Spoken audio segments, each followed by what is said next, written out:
Longtime televangelist and conservative host of the 700 Club, Pat Robertson, surprised just about everyone yesterday when he sounded off on the state of policing in America. After reporting on the killing of Daunte Wright, he did a demonstration on set showing the difference between a gun and a taser. He then said this. I am pro-police, folks. I think we need the police. We need their servants, and they do a good job. But if they don't stop this onslaught, they cannot do this.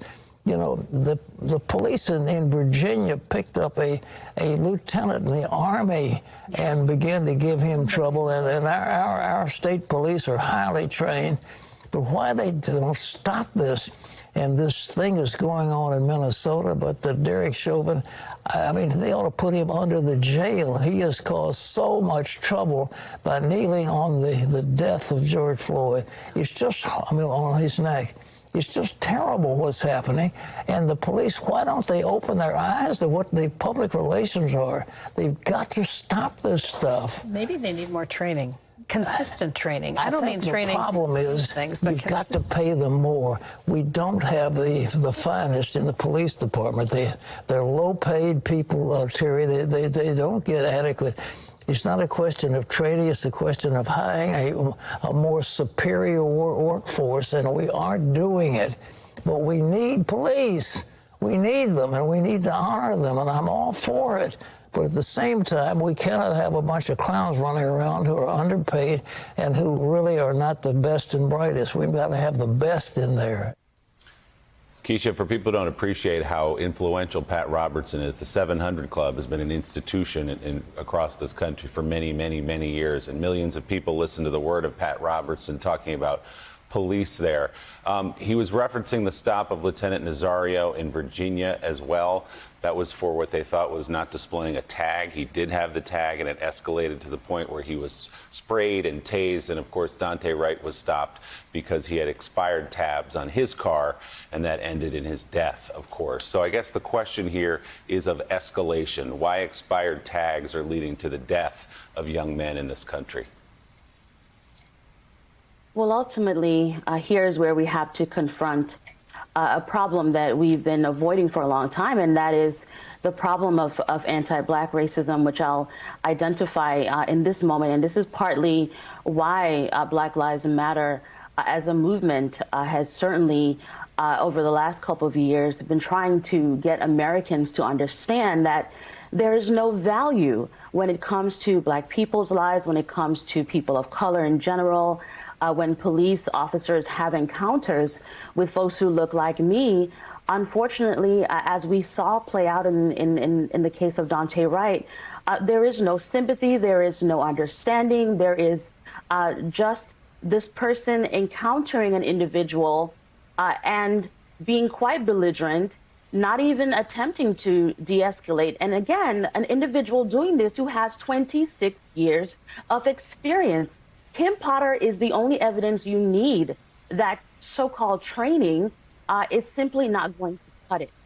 It's not effective, and it's about time that we accept the reality that you can train and train and train all day, but at the end of the day, if someone is going to encounter someone who looks like me and come into the situation without value in my life, guess what?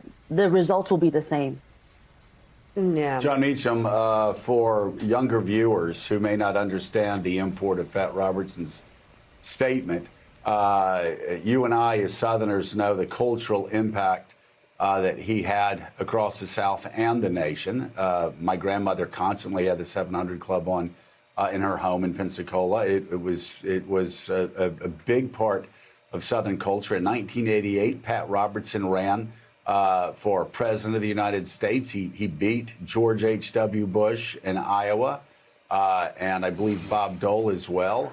And the Republican Party, as it looked throughout the 90s and beyond, was shaped in part by Pat Robertson, in part by Pat Buchanan.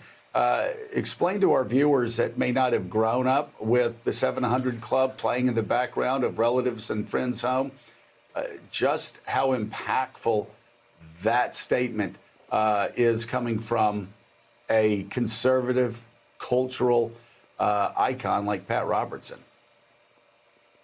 Yeah, I would say for people who are seeing this and sort of being dismissive about Robertson because of his long history of remarks and activism, go grab a Bible and Google the parable of the prodigal son.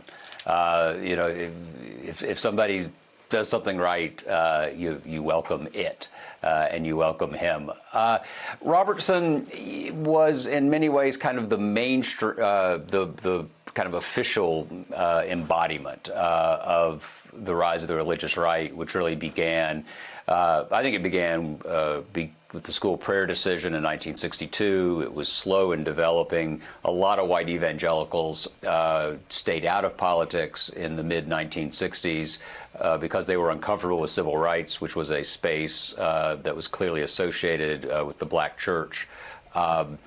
Then, Jerry Falwell was having breakfast in Lynchburg, Virginia on January 23rd, 1973, opens the Lynchburg newspaper, and there were two stories. One was that Lyndon Johnson had died the day before, and the other was that Harry Blackmun, in an opinion for the court, had rendered a decision in Roe versus Wade. And Falwell couldn't eat his breakfast and felt this compulsion to get into the public arena. It intersected with the 1976 bicentennial, this kind of patriotism surge, with this religious conservative surge. By 1980, obviously, it's a key part of the Republican base. And the triumph of Ronald Reagan over Gerald Ford and George H.W. Bush in that era was a clear signal. Then, as you say, 8 years later, Pat Robertson, instead of just having this influence on it, decided he wanted to run himself and won a big Michigan straw poll. It puzzled George H.W. Bush. He thought ministers had a role but shouldn't be running. He was puzzled that they were running for office. What I think this tells us is that people who use the evidence of their eyes and are able to put aside a pre-existing prism and see things for what they are, and what Robertson seems in this moment, and Robertson's also fully capable of saying something else today, so the prodigal son has a very short effectiveness life, is that there is the capacity for us to use, in religious terms, a God-given intelligence. And to say what, if you see it, say it.